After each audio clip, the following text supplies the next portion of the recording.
Good day everyone, I am Sir NJ Javier and welcome to another episode of EAPP in TAGLISH.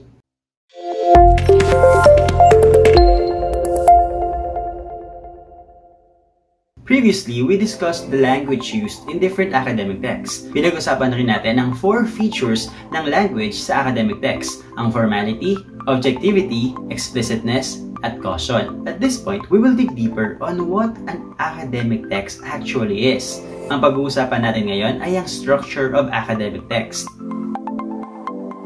Pero bago yun, let's recall what an academic text is. An academic text is the kind of writing being used in schools. It uses formal language which aims to inform, persuade, or argue. It is written by professionals or experts. Kaya expected na ang isang academic text ay mayroong valid information backed up with evidences from credible sources. Now, aside from containing valid information, an academic text will not be effective if it is not well written. Siyempre, para masiguradong madedeliver ng text na ito yung message na gusto niyang iparating sa audience niya, kailangan masigurado din na ang text na ito ay well-structured. Pero ano bang ibig sabihin ng structure? According to the Merriam-Webster's Dictionary, structure means construction. It is the arrangement of the parts of something. Ibig sabihin, pag sinabi natin structure of academic text, ang tinutukoy natin ay ang parts nito at kung paano natin ito ina-arrange. Now that we know what the structure of academic text means, let's discuss the parts that we use in writing an actual academic text. Remember this, all academic texts are basically essays. How? Paanong lahat ng academic text ay essay lang din pala? If you would look closely to every example of academic text, you would notice that each of them actually contain 3 parts: the intro, the body, and the conclusion. Ibig sabihin, lahat ng academic text ay essay lang din pala at nagbabago lang ang tawag sa kanila depende sa content o nilalaman nito at sa format. Halimbawa, gumawa ka ng isang essay where you write your response about something that you have seen, watched, or experienced. And your purpose is to provide valuable information for a specified audience.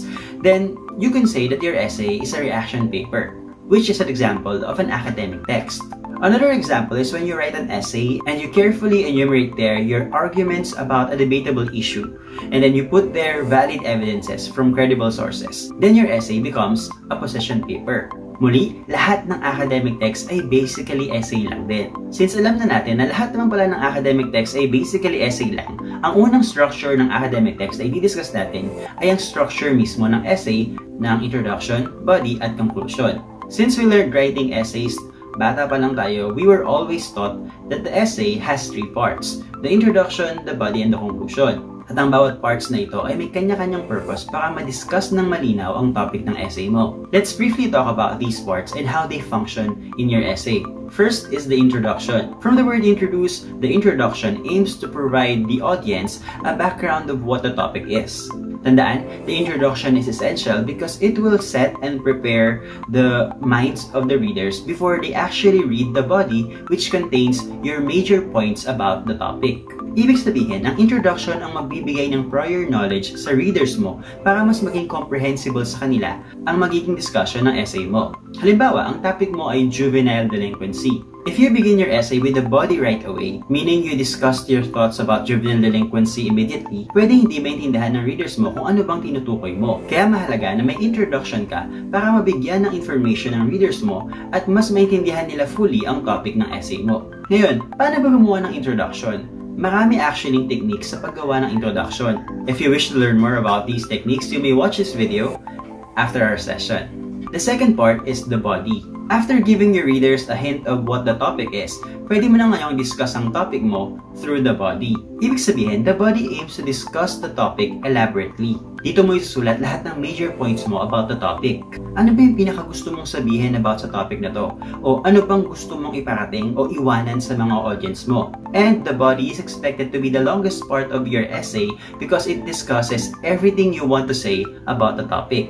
Finally, the last part is the conclusion. From the word conclude, the conclusion aims to close the essay. It summarizes your main points. Uulitin mo lang lahat ng major points mo, pero briefly or maiksi lang. Tapos, maglalagay ka ng closing statement. Ano ba yung closing statement? Ito yung last words mo for your readers.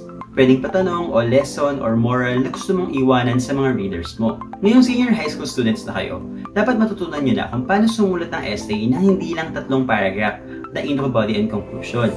May mga pagkakataon na kailangan yung sumulat ng essay na may 2 paragraph introduction or 3 paragraph body, depende sa klase ng topic na dinidiscuss ninyo.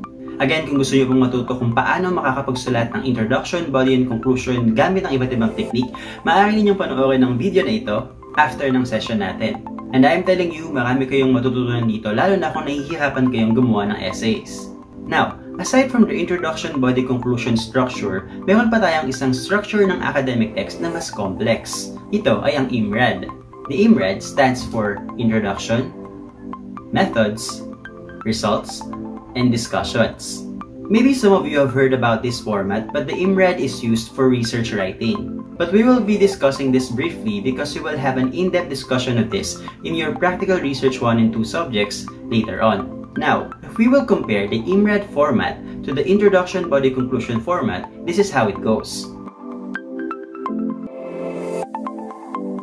Ganyan lang din siya. Kumbaga, introduction, body, conclusion lang din siya, pero mas elaborate lang since research process ang topic. Now, what is the function of each part of the IMRAD? The introduction is where you explain what the problem is, why you wanted to study the topic, and what the other researchers have found or said about the topic. Sa methods naman, you will discuss how you gathered the information about the problem you are studying. Kumbaga yung techniques, yung materials, at collection process na ginawa ninyo. Sa results naman, this is where you present your findings. What have you collected? What have you found out? At sa discussion naman, you explain the results or yung findings, meaning you tell the readers what the data you collected mean and what can be done about the problem in the future knowing what you have found out. Ganun lang. Now, I will show you a more elaborate use of the IMRAD for research writing. Ito yung tinatawag natin thesis format.